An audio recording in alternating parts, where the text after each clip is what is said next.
যশোরের ঝিকরগাছায় নির্বাচনী প্রচারণা চালানোর সময় মহিলা জামায়াতের নেতাকর্মীদের উপর যুব দলের হামলার অভিযোগ উঠেছে।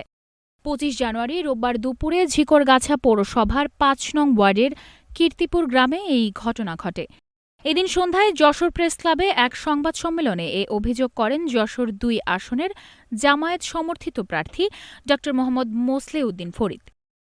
সংবাদ সম্মেলনে লিখিত বক্তব্যে তিনি বলেন, ঝিকরগাছা পৌরসভার ৫ নং ওয়ার্ডের কীর্তিপুর গ্রামে রোববার দুপুরে ১০ দলীয় জোট মনোনীত সংসদ প্রার্থী ড মোহাম্মদ মোসলেউদ্দিন ফরিদের দাঁড়িপাল্লা প্রতীকের পক্ষে ভোট চাইতে গিয়ে হামলার শিকার হয়েছেন জামায়াতের নারী নেত্রীরা।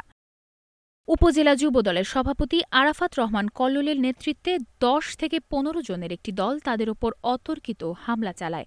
হামলায় জামায়াতের নারী কর্মী জোছনা, কামরুন্নাহার, তুলি, বিলকিস সহ ১০ জন আহত হয়েছেন। ২৫ জানুয়ারি দুপুরে প্রতিদ্বন্দ্বী ধানের শীষ প্রতীকের প্রার্থী নেতা কর্মী সমর্থকেরা অতর্কিতে আক্রমণ করে শারীরিকভাবে আহত করেছে।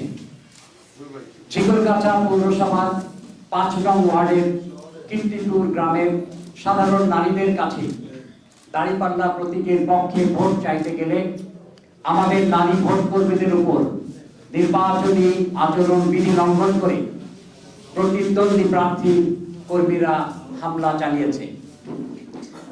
হামলাকারীরা নারীদের গায়ে হাত দিয়ে শ্লীলতাহানির চেষ্টা করেছে।